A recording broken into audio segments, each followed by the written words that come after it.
मैं आप सबका दिल की अमी गहराइयों से शुक्रिया अदा करता हूं कि आप यहां पे आज हमारी एक मुख्तसर सी ब्रीफ एक प्रेस कॉन्फ्रेंस में शरीक हुए। एक्चुअली जैसा कि आप जानते हैं कि हाल ही में अभी 2-3 दिन पहले यहां पे एक सियासी एक प्रोग्राम हुआ, लेकिन जिस दिन वो प्रोग्राम हुआ उस दिन वो कांग्रेस जमात का प्रोग्राम था। उसमें यहाँ के कोई इलाकाई जो कांग्रेस के जो लीडर हैं और साबका एमएलए, उन्होंने और उनके साथ बाकी लोगों ने अपनी तकरीरों में नेशनल कॉन्फ्रेंस जमात को बड़ा तनकीद का निशाना बना के ये कहा और ये तासुर देने की कोशिश की कि नेशनल कॉन्फ्रेंस जो है वो बीजेपी जमात के साथ इस वक्त वाबस्ता है, और न सिर्फ नेशनल कॉन्फ्रेंस बल्कि पीडीपी और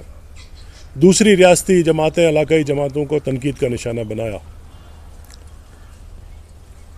हमें बड़ा अफसोस है इस बात का कि ये जो जिस तरह की भी बातें हुई ये कितनी गुमराहकुन है और कितनी बेबुनियाद है। इस वक्त जबकि रियासत उन मसाइल से गुजर रही है जहां एक नाउमीदी है,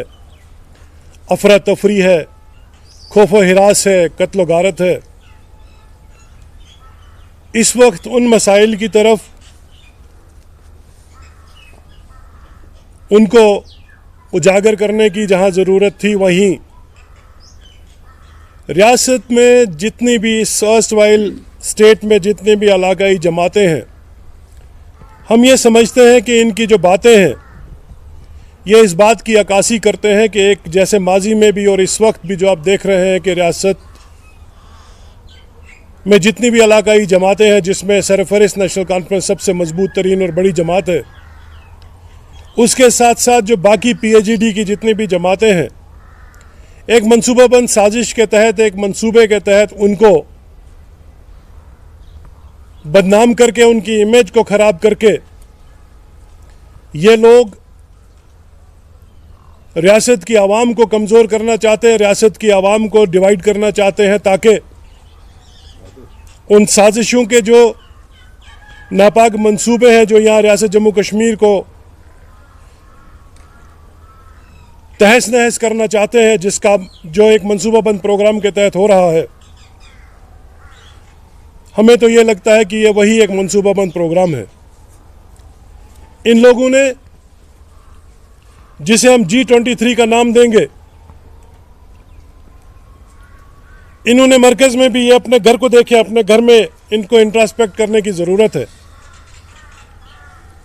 और इनको ये देखने की ज़रूरत है कि इनका घर सही है या नहीं है। लोगों पे उंगली उठाने से पहले इनको अपने गिरेबान में झांक के देखना, अपने घर को सुधारना होगा। और मैं हैरान इस बात से हूं कि जिस जमात का ये बीजेपी के साथ मिले हुए होने का जो इल्ज़ाम लगा रहे हैं, उसी जमात को कमज़ोर करने के लिए, उसी जमात को सफ़ाए हस्ती से मिटाने के लिए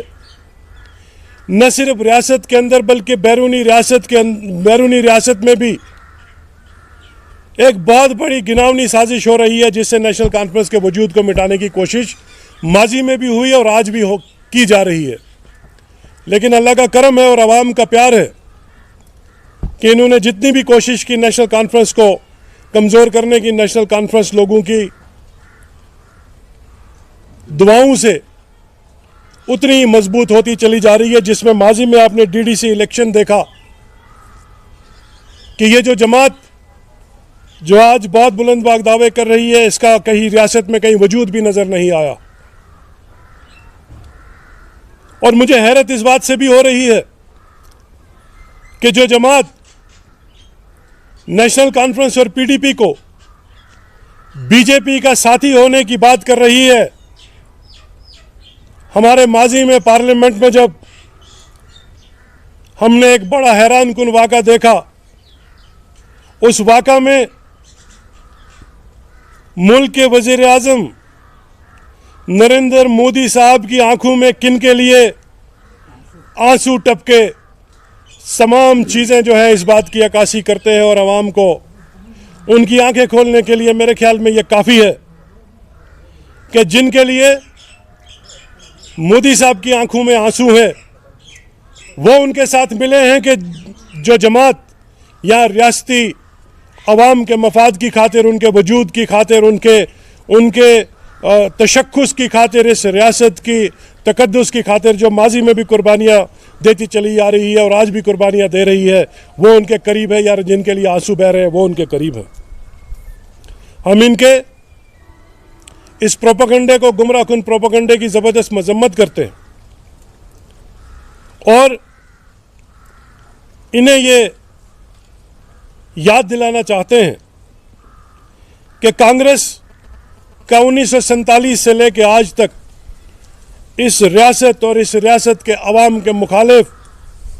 जो दोगली पॉलिसी रही है, उस पॉलिसी को समझने की ज़रूरत है। 1947 से लेकर यही लोग जिन्होंने लाल चौक के अंदर शेर कश्मीर के साथ हाथ मिला के कहा, और वो फारसी का शेर उस वक्त नेहरू साहब ने पढ़ा, मन तू शुदी मन तू जा शुदी तागस न गोयत बाकसे तू दीगरम में दीगरी। ये इसका मुझे पूरी तरह से ये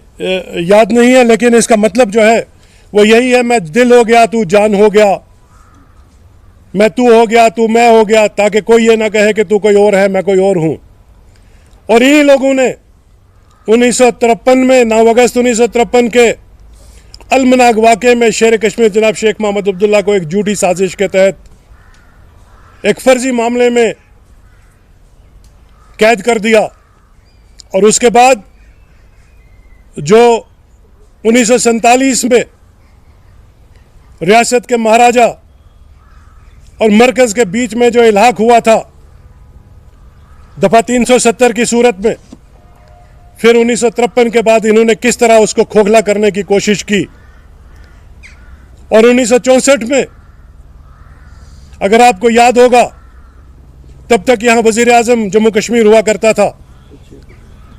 और उसके बाद इन्होंने गुलाम अहमद सादिक को वज़ीर आज़म से वज़ीर आला बना के एक रियासत के ऊपर एक ऐसा घिनौना काम किया जिसके आज भी जख्मों का मरहम नहीं हो रहा। उसके बाद 1975 में इन्होंने जो शेख साहब के साथ इलाक़ किया, और 77 उसके बाद ही उनके पीठ में छुरी घोंप दी। और अगर आपको याद होगा 1953 से लेकर 2008 तक मरकज़ में जितने भी कानून जो है वो यहाँ इम्प्लीमेंट हुए, उनको लाने वाले कौन थे? तकरीबन मुझे याद है कि जब 2008 में नेशनल कॉन्फ्रेंस ने हुकूमत संभाली, उससे पहले 94 अमेंडमेंट्स हुई थी, और वो सारे मरकज़ के कानून ये लोग यहाँ उन्होंने इम्प्लीमेंट किए गैर आईनी तौर पे।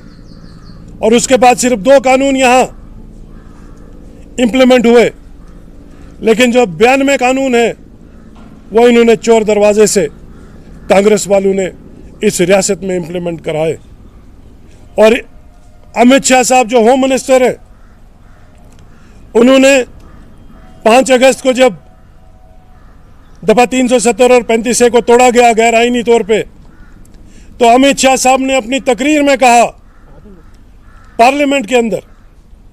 कि कांग्रेस ने हमेशा ये कहा है कि 370 को हमने घिसा घिसा के इतना कमज़ोर कर दिया कि ये अब बिल्कुल घिस चुका है। तो ये आज रियासत के मफादात की बात करते हैं, या रियासत की हमदर्दी की बात करते हैं। इन्होंने रियासत जम्मू कश्मीर के तकद्दुस को, इसकी खुसूसी पोजीशन को, इसकी आईनी हैसियत को, यहाँ के लोगों के जज्बात को, उनके इमोशंस के साथ जो खिलवाड़ किया है, उस दफ़ा 370 की खुसूसी पोजीशन की एक एक ईंट इन्होंने गिराई है और 5 अगस्त 2019 को बीजेपी ने उसको बिल्कुल ही उस इमारत को गिरा दिया। लेकिन जहां हम बीजेपी को मुर्तज़े इल्ज़ाम ठहराएंगे, वहीं कांग्रेस इन इल्ज़ामों से बरी नहीं हो सकती। इस रियासत का जो नुकसान कांग्रेस के दौरे हुकूमत में हुआ है वो आवाम के सामने है। कांग्रेस ने तो दोगली पॉलिसी के तहत, एक मंसूबाबंद प्रोग्राम के तहत रियासत की खुसूसी पोजीशन को कमज़ोर किया है और आज बीजेपी ने उसको आगे बढ़ाते हुए इस पोजीशन को ख़त्म किया। मैं इसलिए यहां यह बताना चाहता हूं कि कांग्रेस कभी भी इस रियासत के मफाद में, यहाँ के अवाम के मफाद में, यहाँ के मुल्की मफाद में कभी भी नहीं हो सकती। न थी, माजी गवाह है, न है और न आने वाले वक्त में होगी। ये लोग आज आप देख लीजिए, ये अदल से ही रियासती मफाद के मुखालिफ थे और इनका जो दोगला रूप है वो अवाम के सामने जो है रोज़े रोशन की तरह सामने है। इन्होंने हमेशा से दोगली पॉलिसी इख्तियार की और आज आप देखते हैं कि आज इनके घर के अंदर जो हो रहा है, इस्तीफे पेश किए जा रहे हैं। G23 का जो ये मामला बन के आ रहा है, उसमें इनको दिल्ली से धकेल दिया गया और अब इन्होंने एक सोची में समझी साजिश के तहत, एक मंसूबाबद्ध प्रोग्राम के तहत एक किसी खास प्रोजेक्ट पे काम कर रहे हैं और उस प्रोजेक्ट की पहली कड़ी यह है कि इन्होंने ये जो इस्तीफे पेश किए और उसके बाद शायद किसी की बी टीम यहां बनने को जा रही है। एक सवाल मैं आपके माध्यम से इनसे पूछना चाहता हूं कि ये जो कश्मीर के अंदर खास तौर पे जो हर गली नुक्कड़ में ये जमातें खड़ी की जा रही हैं, क्या यहाँ के अवाम ने कभी सोचा कि इसकी वजह क्या है, इसका पस पर्दा, इनके अज़ाइम क्या हैं? अगर कोई अज़ाइम है तो वो सिर्फ और सिर्फ ये है कि यहाँ के लोगों को कमज़ोर किया जाए। यहाँ की वो सियासी इलाकाई जमातें जो यहाँ के लोगों के एहसासात, जज्बात और ख्वाहिशात की तर्जमानी करते हैं, उनको सफ़े हस्ती से मिटा दिया जाए। और आज इसी एक मंसूबे की कड़ी है कि आज जो ये इस्तीफे आप देख रहे हो, ये एक नई जमात,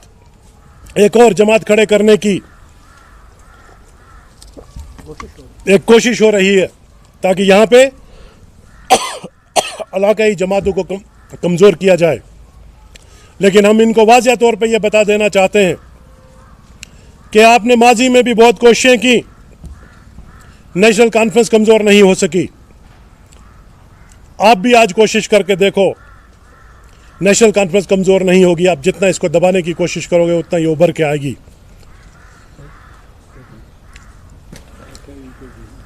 इसका सही जवाब तो यही लोग दे सकते हैं, लेकिन जो हमारी जो एक अंडरस्टैंडिंग है वो ये है कि इस वक्त एक सेकुलर, एक सबसे बड़ी पार्टी कांग्रेस के तौर पे इस वक्त मुल्क में उसका वजूद है। ये लोग उसको, उस सेकुलरिज्म की जो स्पेस है उसको मिटाने के लिए, उसको ख़त्म करने के लिए ये लोग नत नए हरबे इस्तेमाल कर रहे हैं। तो हमें तो ये लगता है कि कांग्रेस के अंदर ही एक नया एक संगठन खड़ा करने की कोशिश की जा रही है जो उस सेकुलर स्पेस को ख़त्म करे। और हमें ये लगता है कि रियासत में जिस तरह के ये हालात बन रहे हैं, शायद इस रियासत में भी यहाँ की इलाकाई जमातों को कमज़ोर करने की खातिर, यहाँ की रियासती जमातों को कमज़ोर करने की खातिर एक और नया एक कोई प्रोपेगेंडा, एक और नया कोई हथकंडा जो है वो इस्तेमाल किया जा रहा है, और जिसके तहत ये उन मकासद को हासिल कर सकें जिन मकासद के लिए ये लोग कई सालों से पस पर्दा काम कर रहे हैं, ताकि यहाँ के लोग डिवाइड हो जाएं, यहाँ की वॉइस डिवाइड हो जाए, यहाँ का या पॉलिटिकल वर्डिक्ट डिवाइड हो जाए, और यहाँ की इलाकाई जमातें जो हैं वो कमज़ोर पड़ जाएं, और उसके आड़ में ये लोग वो सब कुछ कर पाए जो इनके ये मंसूबेबंद प्रोग्राम के तहत कर रहे हैं। तो आपको शायद आपके सवाल का जवाब मेरी बात में पहले ही मैंने दे दिया कि हम इसको दो तरह से देखते हैं। एक तो ये कि कांग्रेस जो इस वक्त एक सर्वाइवल के लिए बहुत स्ट्रगल कर रही है रियासत जम्मू कश्मीर के अंदर, एग्जिस्टेंशियल इनके क्राइसिस चल रहे हैं। कांग्रेस इस वक्त, कांग्रेस का वजूद ख़त्म हो चुका है, कांग्रेस के अंदर कोई उतना क्रेडिबल उसकी कोई लीडरशिप रही नहीं है। गिने चुने चंद लोग हैं, लेकिन वो भी खुदा के फजलो करम से राइट ऑफ हो चुके हैं, और अवाम का उनके अंदर कोई उतना ज़्यादा अब एक्सेप्टेबिलिटी रही नहीं, लोगों ने देख लिया, परख लिया। इसलिए ये अपने सर्वाइवल की खातिर, अपनी एग्जिस्टेंस को बनाने की खातिर नए नए शगुफे, नए नए हथकंडे और नई नई बातें कर रहे हैं। और आपने देखा, बानिहाल में आपने देखा होगा कि जो रेलवे स्टेशन में जो प्रोग्राम किया गया, उस प्रोग्राम में द्यूसर कॉन्स्टिट्यूंसी से रेल में भरे हुए 3 डब्बे 4 डब्बे वो खुद देखे गए, या रामबन से लोगों को, रामबन कॉन्स्टिट्यूंसी से इनके मास्टर अशोक जी लेके आए, गूल से लोग मंगवाए गए, बटोत से लोग मंगवाए गए, अनंतनाग से लोग मंगवाए गए। एक फर्जी यहाँ पे एक जमगठा इकट्ठा करके ये तासुर देने की कोशिश की जाए कि हम अभी जिंदा हैं। लेकिन मैं आपको ये बता देना चाहता हूं, कांग्रेस इस वक्त अपने आखिरी सांस गिन रही है इस रियासत के अंदर। मुल्क के अंदर तो आपने देख लिया, रियासत के अंदर भी ये अपनी आखिरी सांसें गिन रही हैं। डीडीसी के इलेक्शन इस बात के गवाह हैं। ये लोग अब अपनी एग्जिस्टेंस को दिखाने की खातिर, जिसे हम एक कहेंगे कि करीबुल मर्ग, जब कोई मरने की कगार पे आखिरी सांसें गिन रहा होता है, ये वही मरहला है कि ये वो दिखाने की कोशिश कर रहे हैं हम अभी जिंदा है, लेकिन आवाम जानते हैं कि इनका पॉलिटिकली ये लोग कहाँ इस वक्त स्टैंड कर रहे हैं। और मैं जहाँ तक यहाँ के लोकल नुमाइंदे की बात करता हूँ, उनकी नाकिस कारकर्दगी यहाँ के आवाम के सामने बिल्कुल रोज़े रोशन की तरह आया है, रोज़े रोशन की तरह आया है। और ये लोग ये जान चुके हैं कि यहाँ इनका कोई अब वजूद नहीं रहा, और अवाम ने इंशाअल्लाह ताला आने वाले वक्त में इनको रिजेक्ट कर देना है, और ये लोग, इनका वजूद पूरा मिट जाएगा खुदा के फजलो करम से, सियासी वजूद। इसके साथ में अगर पहली बात ये कही कि किलिंग्स हो रही हैं, इनोसेंट किलिंग्स हो रही हैं। किसी भी तरह की कोई किलिंग जो है वो ह्यूमन राइट्स के एतबार से नाकाबिल बर्दाश्त है, इखलाकी एतबार से नाकाबिल बर्दाश्त है, कानूनी एतबार से नाकाबिल बर्दाश्त है। और इस वक्त की हुकूमत को, इंतज़ामिया को ये सोचना चाहिए कि किसी भी तरह की जो किलिंग्स हैं वो आजकल के इस दौर में नाकाबिल कबूल हैं, और ऐसा माहौल बनाने की ज़रूरत है जिसमें हमारे प्राइम मिनिस्टर जनाब मोदी साहब लाल किले के ऊपर बुलंद बाग दूरियां मिटाने और दिलों की दूरियां मिटाने और दिल्ली और जम्मू कश्मीर में दूरियां मिटाने के लिए बात करती है। उस बात के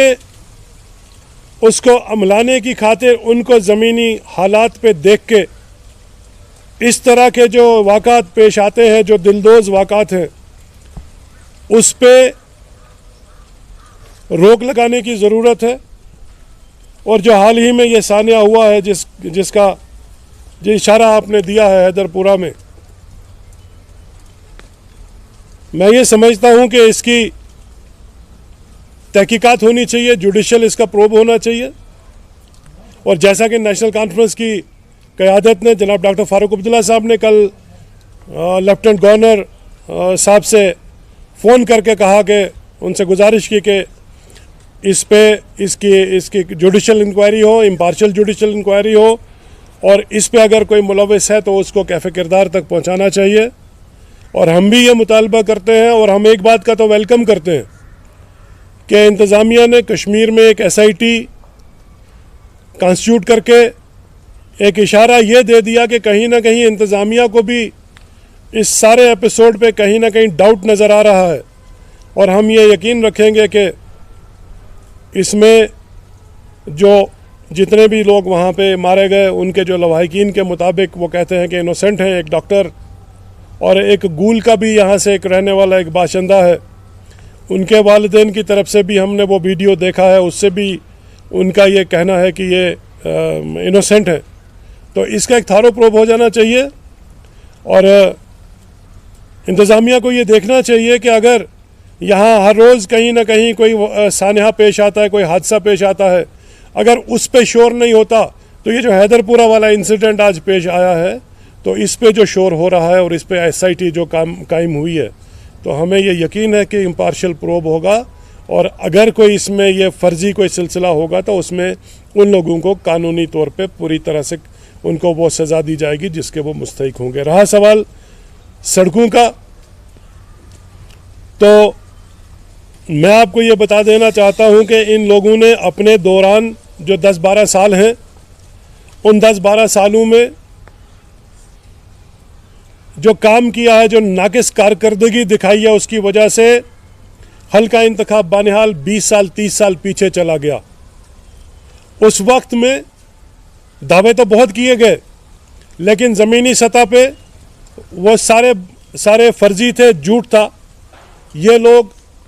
खुद को किंग ऑफ डेवलपमेंट का खिताब तो दे चुके थे, लेकिन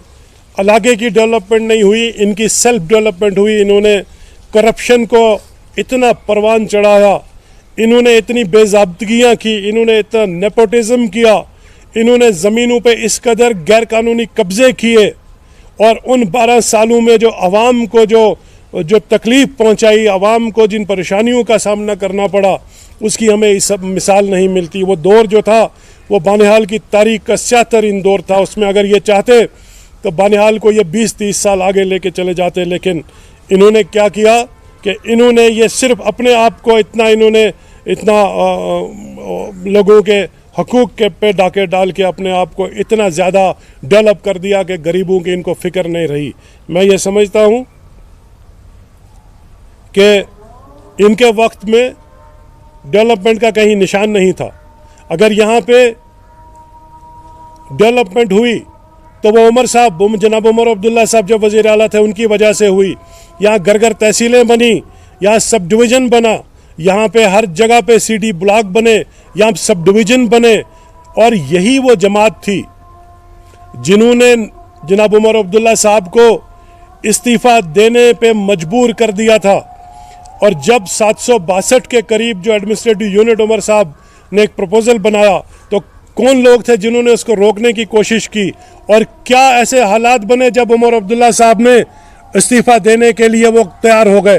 क्या वजह बनी आखिर उसकी? क्या ये लोग उसका जवाब दे सकते हैं? यही लोग थे जो उस वक्त भी एडमिनिस्ट्रेटिव यूनिट जो है उनको कायम ना होने देने के लिए उमर अब्दुल्ला साहब पे दबाव डाल रहे थे। और नतीजा ये निकला कि उमर साहब मजबूर हो गए, उन्होंने कहा कि मैं इस्तीफ़ा दे दूंगा। लेकिन उसके बाद जब इस्तीफ़े की बात चली तो फिर जाके ये मजबूर हो गए और ये इन्होंने अपना वो दबाव वो कम किया। ये अवाम के मफाद में कभी खड़े नहीं थे, ये सिर्फ अपने मफाद के लिए खड़े रहे, ये माजी गवाह है। आपकी वसादत से इंतज़ामिया का ध्यान दो चीज़ों की तरफ मरकूज़ कराना चाहता हूँ। एक तो ये कि मौसम सरमा की आमद पे हम इलाकों के अंदर जाते हैं। मैं हाल ही में पोगल परस्तान के खड़ी इलाके में हमने टूर किया, हमने वहाँ पे दरबार, ये एक अवामी आउटरीच प्रोग्राम के तहत एक दरबार भी किया। लोगों की ये शिकायत है कि बुनियादी सहूलियात से इस वक्त लोग